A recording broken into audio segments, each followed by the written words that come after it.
Hello everyone, in this video I'll be demonstrating a web-based access control system with a role-based access control or RBAC, built using PHP and MySQL without any frameworks like Laravel.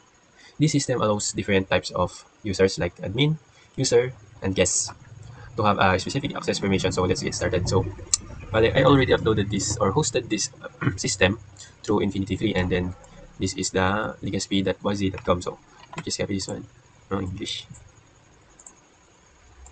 Then paste ko na siya dito. So, I'm gonna demonstrate this muna before I explain yung code. So, demonstrate ko na muna to. So, meron tayong register page dito, which is you can fill up your username. Let's say, user at gmail.com. Then, password is 123456. Then, yung role natin is user. User, so register natin. So, user gmail.com. Okay, so registration successful. You can now log in. So, login natin siya. User at gmail.com.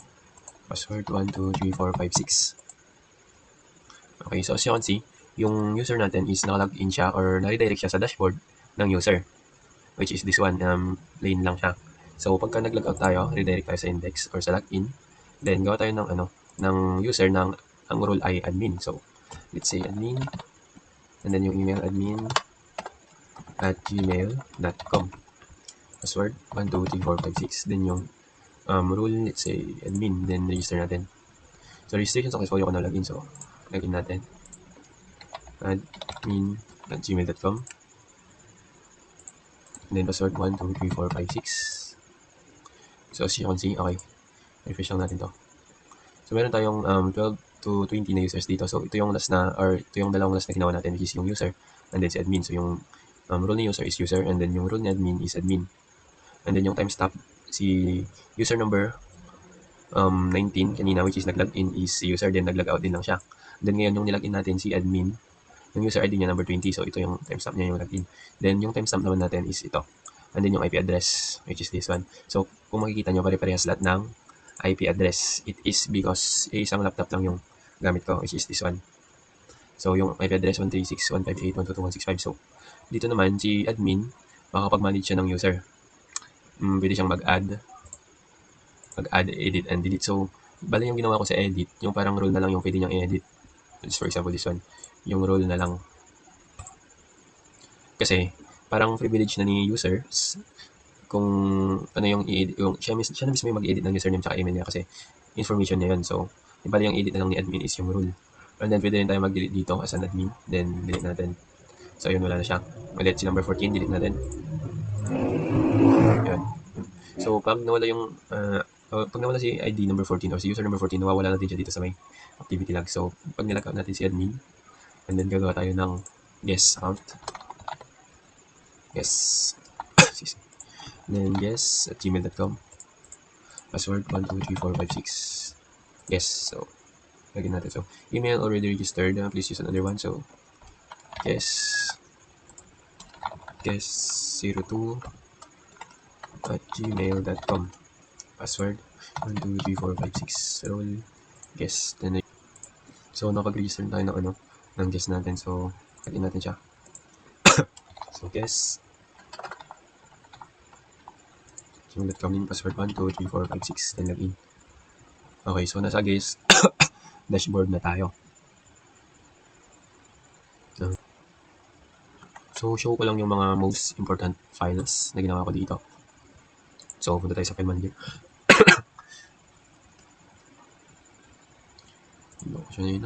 So yung first important file natin dito is yung config.php. Ito yung configuration natin sa database natin. So in-open natin to or edit.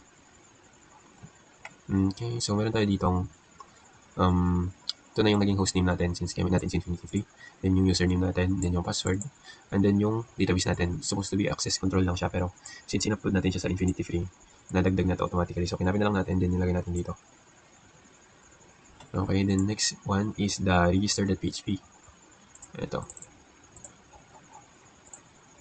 Sa register.php naman, halos wala namang pinagkaiba. So then parang gumamit lang tayo dito ng prepared statement for security for the SQL injections. So ito siya. So mga ganito. So para na rin siyang CSRF, preventing Basta prevention siya. Okay, prevention for attacking or hacking, mga ganun. Or SQL injection. Since we are not using Laravel, so gumawa tayo ng prepared statement.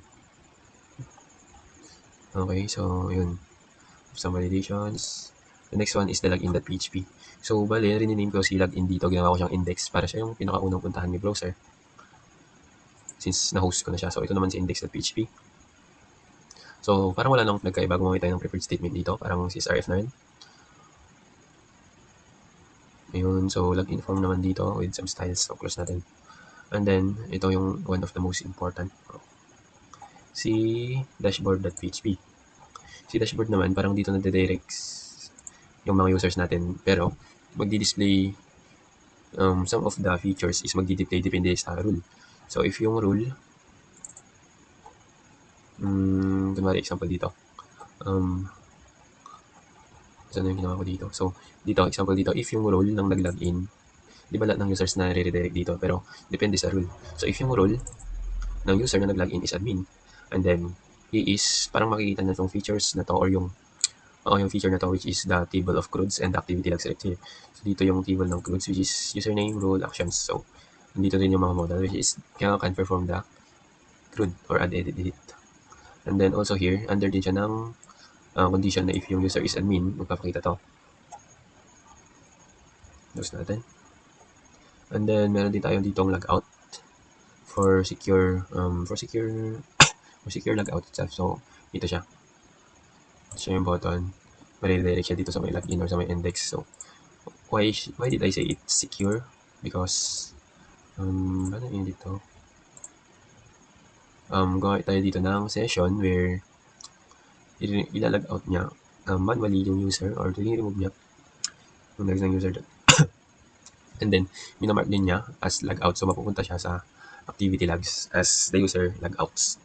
And then, dinidestroy niya yung session. So, yung session ng user na yun is mawawala. So, totally logout na talaga siya. Then, redirect siya sa index.php, which is yung login. And then, meron din tayo ditong logs.php. Siya naman yung nagmamanage ng logs ng users na dinidisplay naman sa admin panel or sa dashboard that you can only see if you are admin. So, ito siya.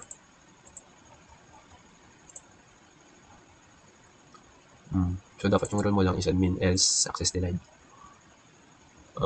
Select all users. So, ito yung query ng pag-fetch ng logs. Ayan, so, meron din yung ginawa natin dito is dito, which is name access controls. So, meron tayo ditong users. Sa users muna tayo. So, sa users, meron tayong field na ID, username, email, password, and then ito yung pinaka-importante is yung rule.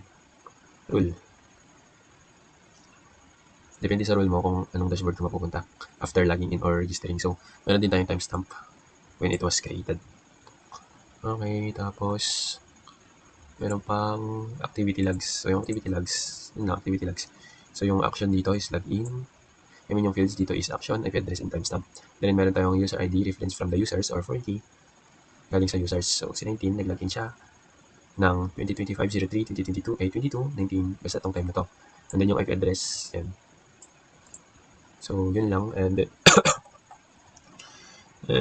I already hosted this or uploaded this in Infinity Free, and then this is the name of the domain or secondary domain. So, in conclusion, in summary, this web-based access control system provide a secure way to manage user access based on rules, and we implemented a login, authentication, role-based restriction, activity logging, and security measures to prevent unauthorized access. So, this project is useful for organizations that need controlled access for the systems. If you really have an important information, and yun, gumamit tayo ng preferred statement or parang si SRF for SQL or cross-site attack injection. So, yun lang. Thank you.